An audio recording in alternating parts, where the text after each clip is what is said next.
Buddhāvataṃsaka Sutra. Book 37. Manifestation of Buddhas. Video 2. Furthermore, once the billion-world universe has formed, it benefits countless various sentient beings. The water creatures receive the benefits of the water, the land creatures receive the benefit of the land, the sky creatures receive the benefit of the sky. In the same way, the manifestation of Buddha variously benefits all kinds of beings. Those who become joyful on seeing Buddha gain the benefit of joy. Those who abide by the pure precepts gain the benefit of pure conduct. Those who abide in the meditations, concentrations, and immeasurable minds gain the benefit of transmundane spiritual powers of saints. Those who abide in the lights of the ways of entry into the teaching gain the benefit of the non-dissolution of cause and effect. Those who abide in the light of non-existence gain the benefit of non-dissolution of all truths. Therefore we say the manifestation of Buddha benefits all sentient beings. This is the 10th characteristic of the manifestation of Buddha. Great enlightening beings should know it as such. When great enlightening beings know the manifestation of Buddha, they know it is infinite, because they know it consummates infinite practices. Then they know it is immensely vast, because they know it pervades the 10 directions. Then they know it has no coming or going, because they know it is apart from birth, subsistence, and extinction. Then they know it has no action and nothing acted upon, because they know it is beyond mind, intellect, and consciousness. Then they know it is impartial, because they know all sentient beings have no self. Then they know it is endless, because they know it pervades all lands without end. Then they know it is unreceding, because they know it will never be stopped in the future. Then they know it has no decay, because the Buddha's knowledge has no counterpart. Then they know it is non-dual, because they know Buddha equally observes the conditional and the unconditional. Then they know all sentient beings gain benefit, because the dedication of Buddha's original vows are freely fulfilled. Then the great enlightening being, universally good, wishing to restate his point, spoke these verses. The 10-powered great hero is supreme, incomparable as space, with a sphere so vast it cannot be measured, virtues most eminent, beyond the world. The virtues of the 10 powers are boundless, unreachable by thought. A single teaching of the human lion no sentient beings can know in 100 million eons. If the lands of the 10 directions were reduced to dust, those motes of dust might be counted, but the virtues in a single hair of Buddha could not be told in 1 trillion eons. If someone took a ruler to measure space, and someone followed to keep the account, the bounds of space could not be found. So it is with the realm of Buddha. If someone could know in an instant the minds of the beings of all times, even over eons as many as beings, such a one could know the essence of one thought of Buddha. Just as the reality realm pervades all yet cannot be perceived as being all, so also is the realm of the 10-powered. It pervades all yet is not all. True thusness, free of falsehood, is ever silent. Birthless, deathless, it is all-pervasive. The realm of the Buddhas is also thus, essentially equal, not increasing or decreasing. Just as ultimate reality has no limit, is in all times yet is not therein, so is the realm of the guide, pervading all times without obstruction. The nature of things is uncreate, unchanging, fundamentally pure, like space, so also is the purity of nature of Buddhas. Their fundamental nature is not a nature, is beyond being and non-being. The nature of things is not in discussion, it is speechless, beyond speech, eternally quiescent. The nature of the realm of the ten-powered is also thus. No words can explain it. Buddha knows the nature of things is null, like birds flying through the sky without a trace. By the power of past vows he manifests a body, showing the great spiritual transfiguration of Buddha.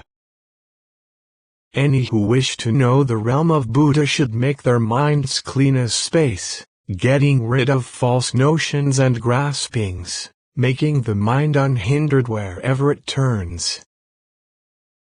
Therefore, offspring of Buddha should listen well as I illustrate the realm of Buddha with a few examples.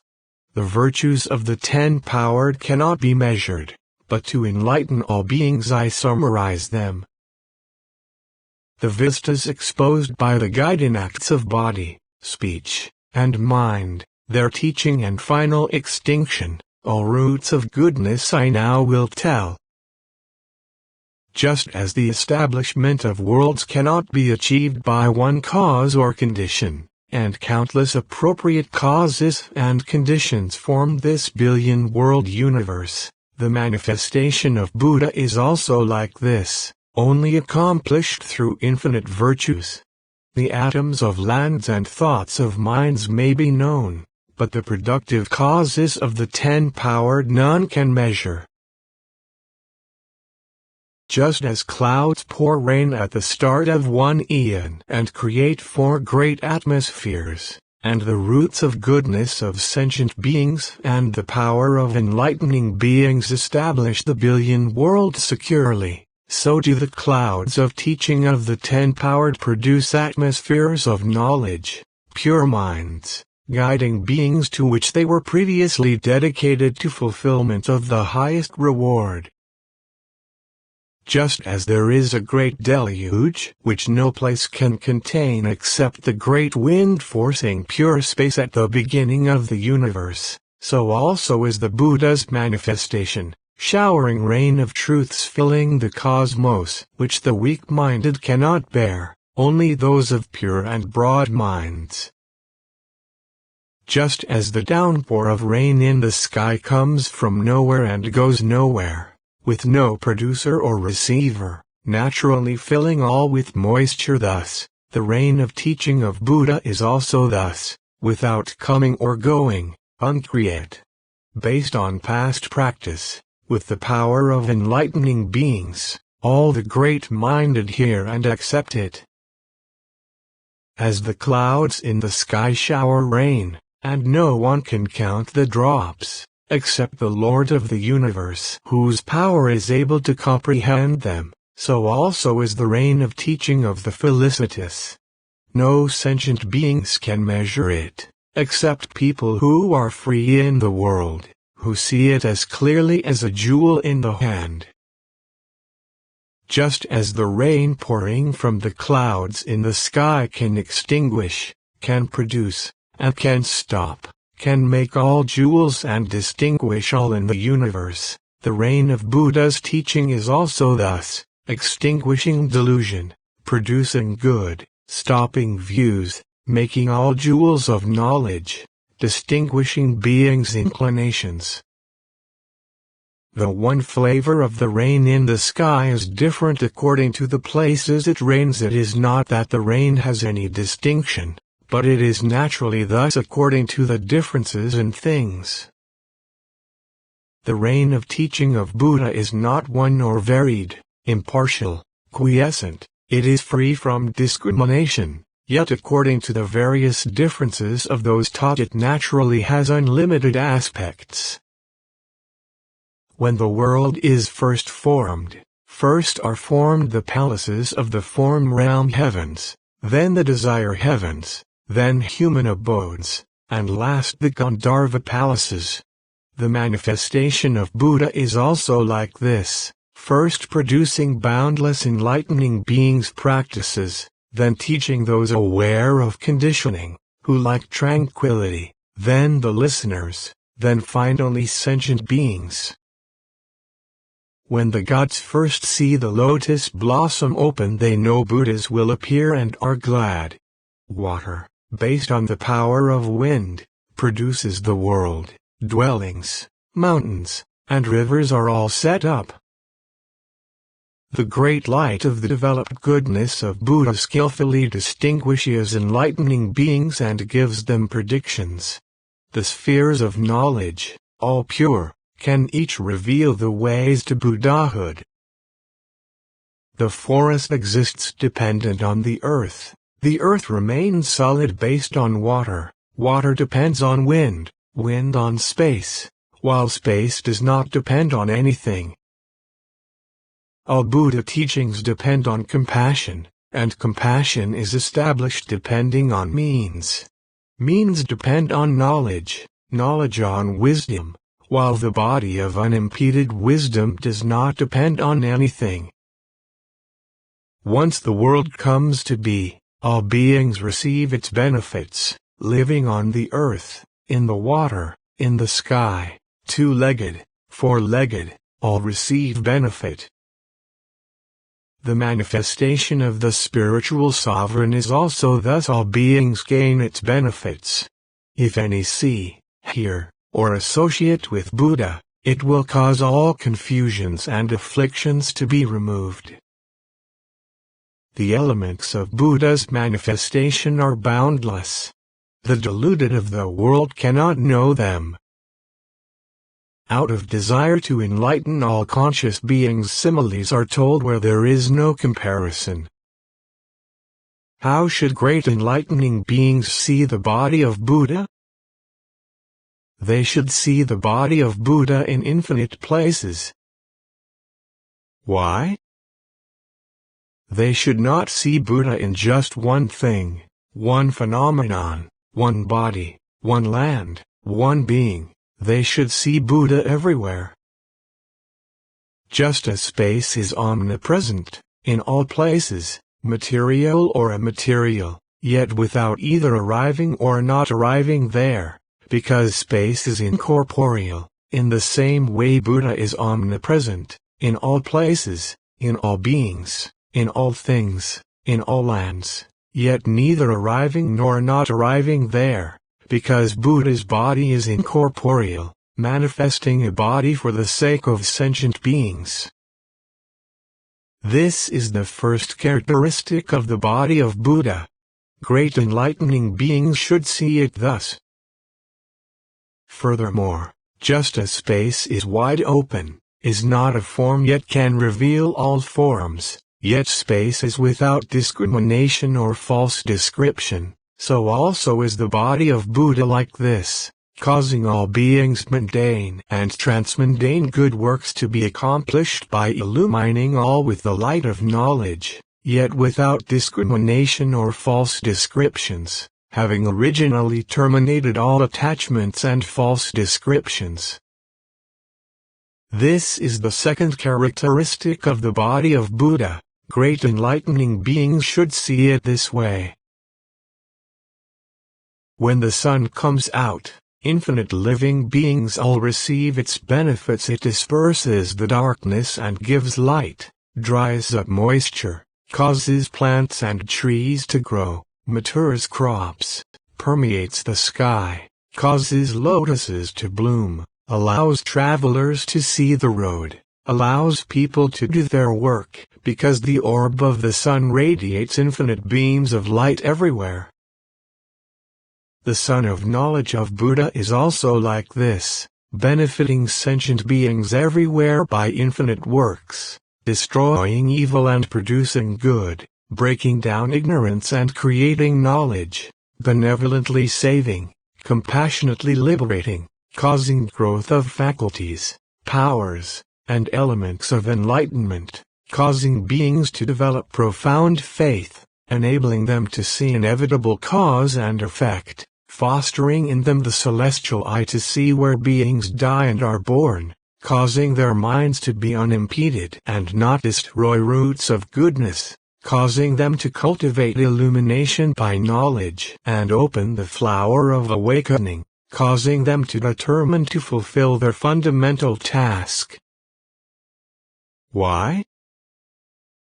Because Buddha's immense sun body of knowledge and wisdom radiates infinite light, illumining everywhere. This is the third characteristic of the body of Buddha. Great enlightening beings should see it thus.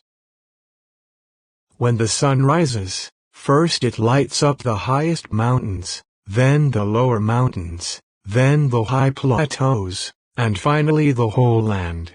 But the sun does not think, first I will illumine here, afterward I will illumine there. It is just because of difference in height of the mountains and land that there is a succession in illumination.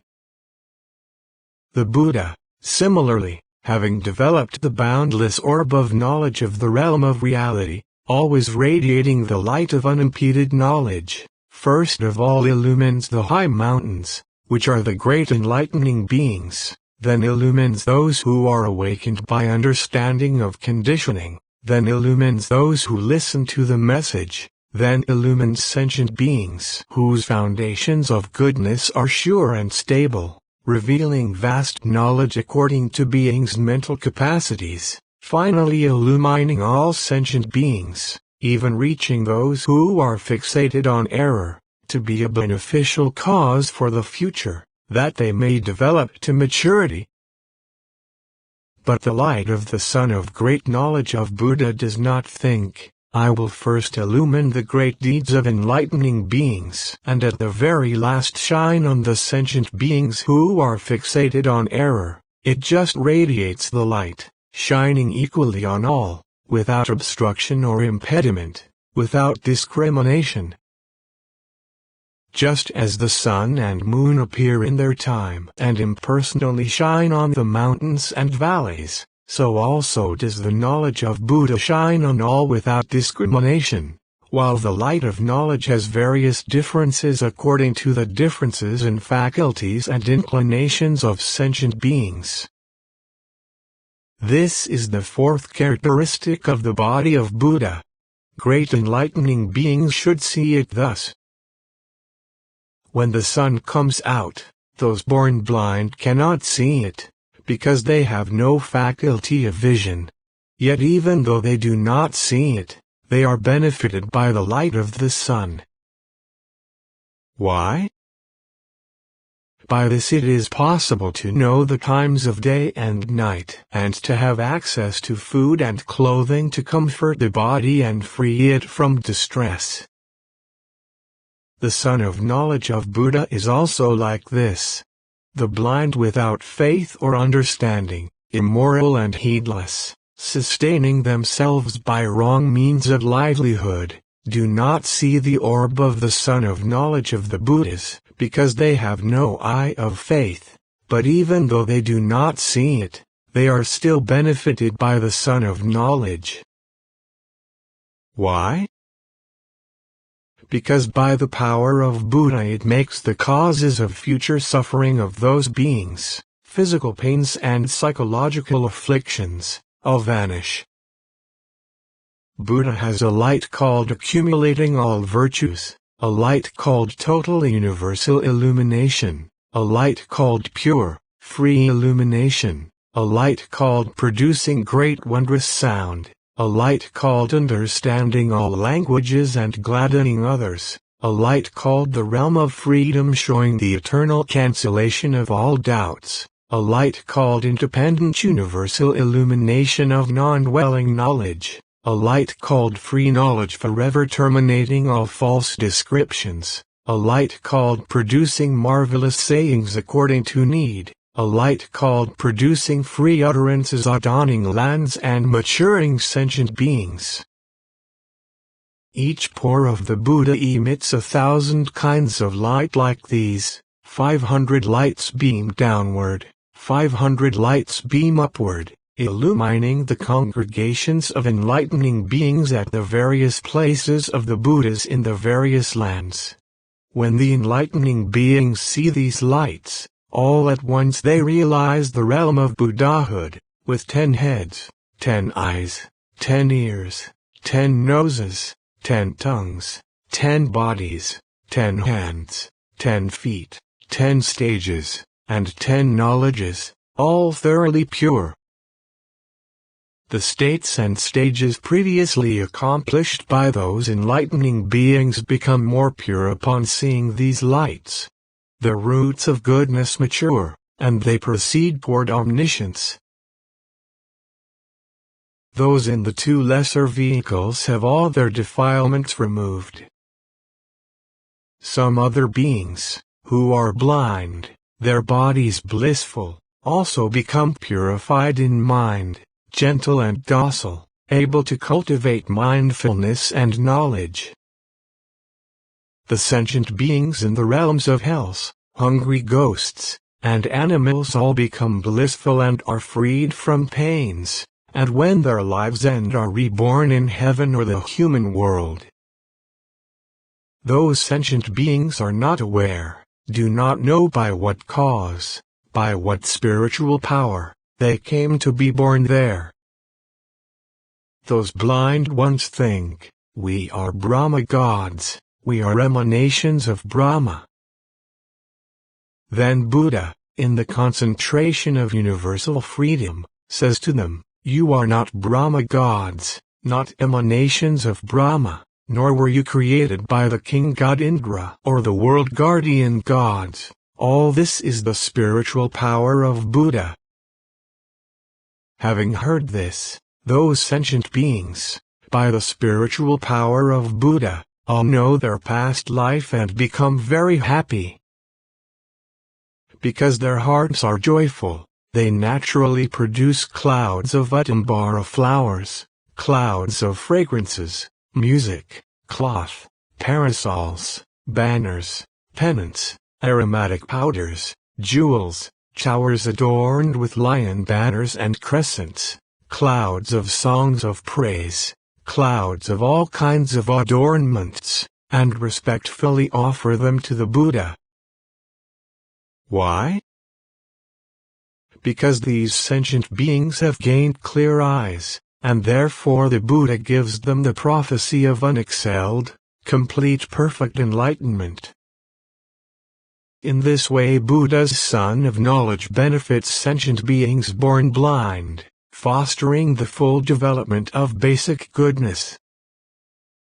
This is the 5th characteristic of the body of Buddha. Great enlightening beings should see it this way. Furthermore, it is like the moon, with 4 special extraordinary qualities. First, it outshines all the stars. Second, as time passes it shows waning and waxing. Third, its reflection appears in all clear waters. Fourth, all who see it right before them, yet the moon has no discrimination and no arbitrary conceptions. The moon of the body of Buddha similarly has 4 special extraordinary qualities. It outshines all hearers and individual illuminates, whether they are in the stage of learning or beyond learning. According to the needs of the situation, it manifests different lifespans, yet without increase or decrease in the Buddha body. Its reflection appears in all vessels of enlightenment, sentient beings with pure minds, in all worlds. All sentient beings who behold it think the Buddha is in their presence alone. According to their inclinations, Buddha teaches them, liberating them according to their states, causing them to perceive the Buddha body according to their needs and potentials for edification, yet the Buddha body has no discrimination, no arbitrary conceptions. All benefits it renders reach the ultimate end. This is the 6th characteristic of the body of Buddha. Great enlightening beings should see it thus. Furthermore, just as the Supreme Brahma God of a billion-world universe simply manifests its body in the billion worlds, and all beings see Brahma before them, yet Brahma does not divide its body and does not have multiple bodies. In the same way the Buddhas have no discrimination, no false representations, and do not divide their bodies or have multiple bodies, yet they manifest their bodies in accord with the inclinations of all sentient beings, without thinking that they manifest so many bodies. This is the seventh characteristic of the body of Buddha. Great enlightening beings should see it this way. A master physician is well versed in all medications and the science of hypnosis, fully uses all the medicines in the land, and, also because of the power of the physician's past roots of goodness, and because of using hypnotic spells as an expedient, all those who see the physician recover from illness. That master physician, sensing impending death, thinks, after I die, sentient beings will have no one to rely on. I should manifest an expedient for them. Then the master physician compounds drugs, which he smears on his body, and supports his body by spell power, so that it will not decay or shrivel after death, so its bearing, seeing, and hearing will be no different from before, and all cures will be effected. The Buddha, the truly enlightened one, the unexcelled master physician, is also like this, having developed and perfected the medicines of the teaching over countless eons, having cultivated and learned all skills in application of means, and fully consummated the power of illuminating spells, is able to quell all sentient beings' afflictions. Buddha's life spans measureless eons. The body pure, without any cogitation, without activity, never ceasing the works of Buddhas. The afflictions of all sentient beings who see Buddha dissolve away. This is the eighth characteristic of the body of Buddha. Great enlightening beings should see it in this way. In the ocean there is a great jewel called Radiant Repository, in which are assembled all lights. If any sentient beings touch its light, they become assimilated to its color. If any see it, their eyes are purified. Whenever the light shines, it rains jewels called felicity that soothe and comfort beings. The body of Buddha is also like this, being a treasury of knowledge in which are collected all virtues. If any sentient beings come in contact with the light of precious knowledge of the body of Buddha, they become the same as Buddha in appearance. If any see it, their eye of reality is purified. Wherever that light shines, it frees sentient beings from the miseries of poverty and ultimately imbues them with the bliss of enlightenment. The body of Buddha has no discrimination and no false conceptions, but can perform great Buddha works for all sentient beings. This is the ninth characteristic of the body of Buddha. Great enlightening beings should see it in this way. Continue to video 3.